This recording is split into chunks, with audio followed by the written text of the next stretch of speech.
Welcome back to The Lost Tactician, where we uncover the forgotten strategies that shaped survival across the centuries. Today we're scaling the timber frameworks of medieval Europe, where master builders waged a silent war against nature's most persistent adversary, water. Imagine standing beneath a cathedral roof constructed 700 years ago, its beams still solid, its interior bone-dry, despite enduring countless storms without a single drop of silicone cork or synthetic membrane. These weren't accidents of luck. They were victories of ingenuity, won through an understanding of materials and physics that modern construction has largely abandoned. The medieval roof wasn't just shelter, it was a tactical system, engineered to exploit natural forces rather than fight them. Let's decode the battlefield tactics these builders used to keep water at bay. Medieval builders recognized what modern engineers sometimes forget. Gravity is the most reliable waterproofing agent ever devised. Walk through any surviving medieval town and you'll notice roofs pitched at dramatic angles, some rising at 45 degrees or steeper. This wasn't, just an aesthetic preference. It was battlefield doctrine. Water, given no opportunity to pool or penetrate, actually becomes an ally rather than an enemy. The steeper the pitch, the faster rainwater accelerates downward, denied the time needed to probe gaps or saturate materials. But pitch alone wasn't enough. The true genius emerged in the overlapping systems these craftsmen perfected. Whether working with wooden shingles, clay tiles, or bundled thatch, medieval roofers understood the principle of redundant defense. Each layer overlapped the one below by specific measurements, creating a sort of cascading armor where water hitting one surface was immediately channeled onto the next, always flowing outward and downward. Think of it, if you will, as interlocking shields in a Roman testudo formation. No single element needed to be perfect because the system compensated through collective design. A raindrop's journey across a medieval roof was like an enemy soldier navigating a series of trenches, each one directing him further from his objective until retreat became, pretty much inevitable. The foundation of most medieval roofs was timber, a material that seems inherently vulnerable to moisture. Yet these structures survived where modern treated lumber sometimes fails within decades. The difference lay in understanding wood not as an inert material to be sealed, but as a living system to be managed. Medieval carpenters soaked oak beams in solutions of boiled linseed oil, a substance pressed from flax seeds that penetrated deep into the wood's cellular structure. This wasn't a surface coating, but a molecular transformation, filling the tiny channels where water would otherwise infiltrate, while maintaining the wood's ability to expand and contract with humidity changes. In regions where linseed was scarce, builders turned to pine tar and resin extracted directly from coniferous trees. These sticky, amber-colored substances were heated and brushed onto structural timbers while still warm, creating a water-repellent barrier that also deterred insects and fungal growth. The chemistry was sophisticated. These natural compounds contained terpenes and phenolic acids that actively resisted decomposition. Archaeological examinations of medieval roof timbers reveal molecular signatures of these treatments still functioning after 6 centuries, their preservative compounds slowly releasing into the wood fiber, continuously renewing protection from within. For those who could afford superior protection, fired clay tiles represented medieval engineering at its finest. These weren't simple shingles, but precisely calculated components in a water-shedding system. Terracotta tiles were shaped with subtle curves and lips that interlocked with neighboring pieces, creating channels that guided water predictably downslope.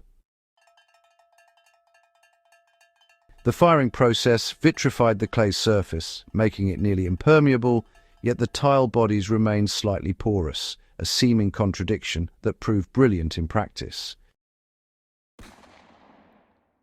Stone slate, quarried from regions with suitable geology, offered even greater longevity. Medieval masons split slate along its natural cleavage planes, creating thin, overlapping plates that weighed heavily on the roof structure, but, lasted virtually forever. Castle roofs clad in slate from the 13th century still perform their water-shedding function today, their surfaces barely degraded. The installation required precision.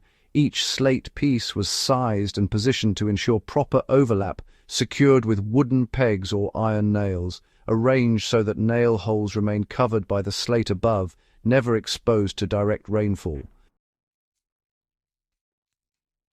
Where joints and transitions created vulnerability, medieval builders deployed nature's own waterproofing compounds. Beeswax, rendered and mixed with tallow or linseed oil, created a paste that could seal gaps in wooden shingles or the junctions where roof planes met walls. This mixture remained pliable enough to accommodate seasonal wood movement while repelling water effectively.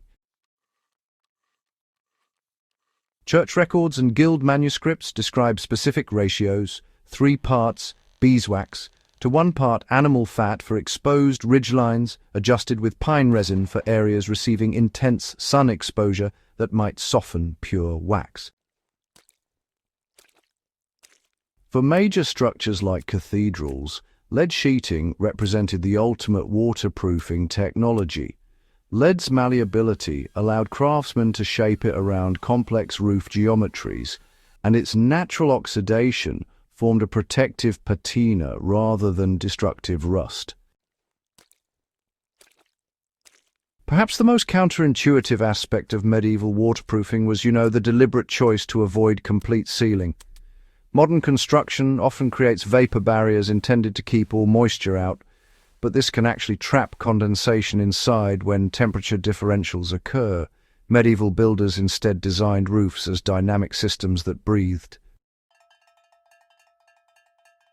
The space between the roof covering and the interior ceiling remained open to air circulation, often enhanced by deliberate vents at gables and ridges.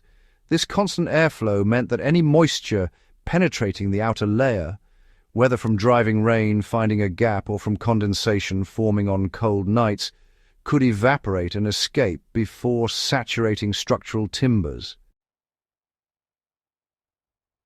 Thatched roofs, common in rural construction, really exemplified this philosophy perfectly.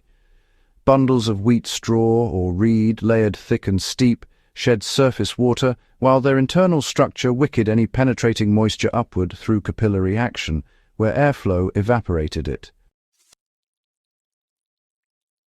Standing in the rain beneath a medieval roof, you witness a masterclass in working with nature rather than against it. These builders couldn't manufacture synthetic membranes or chemical sealants, so they became, intimate students of materials, physics, and time. They understood that durability came not from creating impervious barriers, but from designing systems that managed water's inevitable presence. The tactical wisdom here extends beyond architecture. Medieval waterproofing teaches us that sometimes the most resilient solutions come from understanding fundamental principles rather than relying on technological shortcuts. Gravity, airflow, material properties, geometric design, these forces remain constant whether you're building in 1250 or 2025. As we face increasing concerns about building sustainability and the environmental cost of synthetic materials, perhaps it's time to study the medieval building site as carefully as any battlefield, recognizing that these craftsmen fought and won a war against decay using weapons forged from observation, experimentation, and respect for natural systems. If this glimpse into forgotten craftsmanship has sharpened your appreciation for historical ingenuity, hit that like button and subscribe to The Lost Tactician. Share this with anyone who values learning from the past to build a more resilient future. Every week, we're uncovering the tactics, strategies, and survival wisdom that shaped history, because the best lessons often come from those who had to get it right the first time. Until next time, stay tactical.